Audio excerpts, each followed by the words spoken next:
Well, hello guys, and welcome back to another Steven Universe review. In this episode, we'll be talking about Gem Harvest.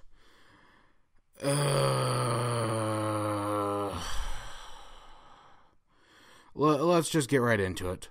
So, the episode starts off, Steven's going over to the barn, right? To visit Lapis and Peridot, and basically stay the night, right?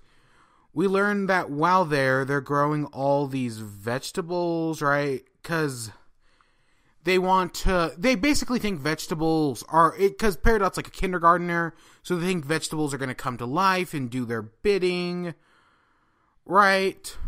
You know. But of course that's not how vegetables work, so they're disappointed. But then Steven remembers, oh wait, I can make them alive, I can make them living, so he creates a pumpkin dog. Okay, I mean, I'll admit it is pretty adorable. And yeah, no, it is. So then they're like, oh, how come Steven's dog is adorable and has a face? So he carves a pumpkin and, wow, it's pretty, I mean, they're trying to show it as brutal and, it's just say foreshadowing, yeah, whatever. Okay, he carves out the whole of the pumpkin, and then he just throws out all the guts. I wish carving a pumpkin was that easy. My gosh, it takes forever to get off all the guts. But that aside, so all of a sudden this plane flies overhead, and they go over to the barn, and there's this guy yelling and complaining. So they capture him, and he's like, oh, it's my barn, right? Stop messing with, right, my barn and whatnot. And he's calling them... He's like, oh, weird skin, gyms, they're hippies. Okay. My immediate worry the second I saw this character is he's just one giant stereotype. He's played by, who is it? It's Carl from Aqua Team Hunger Force? I think, right? And I will admit, it's a great match. I mean, it works. But, I'm so torn on this character. Honestly, I don't like him, and I kind of do. I mean, okay. The obvious thought was, oh, they're going to be doing the racism episode, right? Oh, this guy's just going to come in and start discriminating against the crystal gems, right? And that's kind of where it goes. So, Steven calls his dad, right, to come over, and the crystal gems come over as well. And, yeah, they're like, you really need a guard dog. And the pumpkin shows up. And we learn this guy is Andy. He's Greg's cousin and Steven's uncle. Okay, yeah, no, I kind of like the setup. Because we know all about Rose and the rebellion and all that. We don't know anything about Greg's family. And yeah, it's because it's Uncle Andy. I kind of like that. And then Greg and him get in this argument, right? Because clearly they say 20 years ago you left home in your van and we haven't seen you since. And we learn Steven's real last name is Demayo. It's Andy Demayo, Greg Demayo, Steven Demayo. Of course, Greg changed his name to Universe, right? Probably legally. But, yeah, Demayo. Okay. But yeah, no. Greg and Andy clearly butt heads, and, yeah, I kind of saw where that was. You can kind of see that. But then, well, he wants to kick Peridot and Lapis out of the barn, because it's the Demayo family barn. And there's an illegal aliens joke. It's funny, but you see, so Steven Steven's like, oh, well, Andy talks about how, oh, every year we throw a party, or, right, where everybody comes together. And Steven's like, well, we can do that. So, yeah, that's what they do. All the crystal... Garnet really saved this portion right here. I was like, oh, back where we're from, there aren't any families, but here on Earth, that's different. That is great. They all get together, right? Because they all want to impress Andy. Peridot and Lapis want to keep the barn. Yeah, no, I like that. That was a great line, saved by Garnet. And so they start working together. They start harvesting vegetables. They create an oven stove using a propeller. It's yeah, but then Andy gets over and he's like, "Oh, this was my family's plane, the Heart of the Demayo, I think it was called, and you ruined it. Sad." So yeah, he gets all mad over it, and my big worry was that he was going to be, but kind of is the straw man. I mean, like, they don't take it, they do kind of make him the straw man, but they don't go all the way, just because he's not entirely, like, just to be, like, frowned upon, no. Because he is trying to give them a chance. He's open to Steven's idea of the dinner, right? He's trying. But I still just see him as a straw man.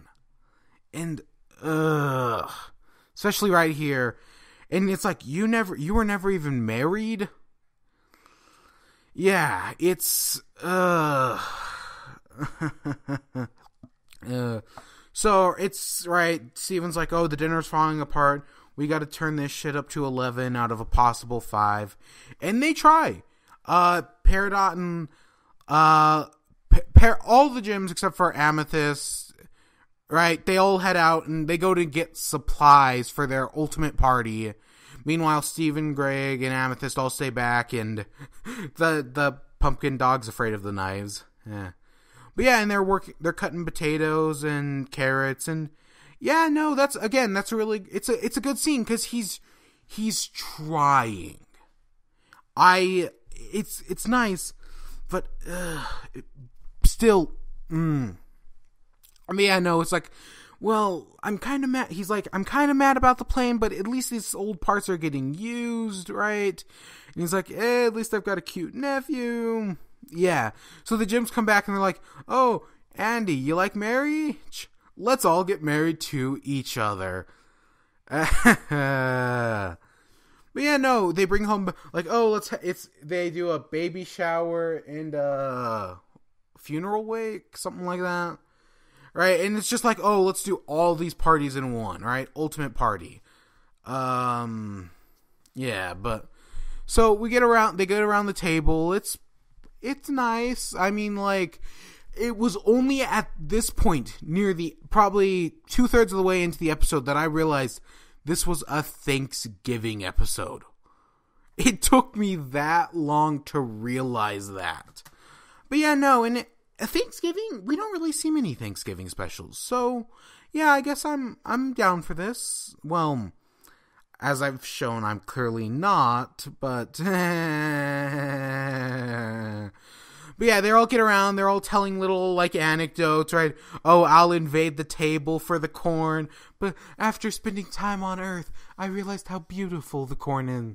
Lapis makes a mirror joke that only her and Peridot laugh at. I mean, like, yeah, it is. I don't get it, but the reaction's funny nevertheless. And then they're all, like, thanking each other, and yeah, Andy feels kind of left out, because this isn't his family.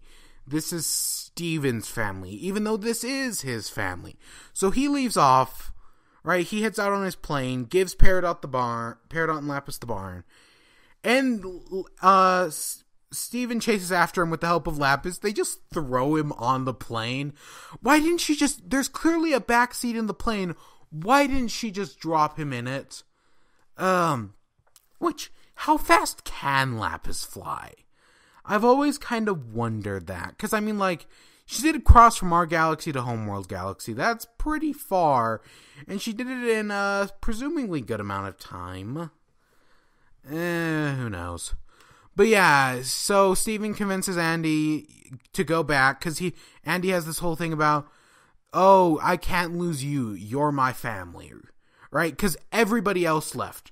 The world changed around me. I didn't want it to change. And,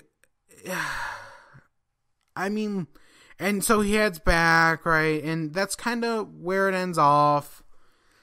Everything's good. I don't know how much we'll actually see of this character. I'm assuming not much, but who knows? I don't know. I didn't... See, this is the reason why this review's coming out a day later than they normally do. Is because I don't like this episode, as you guys can tell. If you guys couldn't tell, I don't like it. But I tried to like it. I really did. I wanted to like this. And I just couldn't. If I do have one positive thing to say, it's that the comedy was on point. This episode was funny as... Oh my god. It was great, right? The comedy really worked. It's just everything else. And I just couldn't get behind it. I tried. But if you like it, more power to you, honestly. I don't like it, but you may. And yeah, go ahead. It is a Thanksgiving special, and I guess it does a good job at that. I guess. But yeah, those are my thoughts. Again, a lot of people will probably disagree with me in the comments below. Oh gosh, it's going to be bad. But I hope you all enjoyed. Stay tuned for more. Until next time, peace.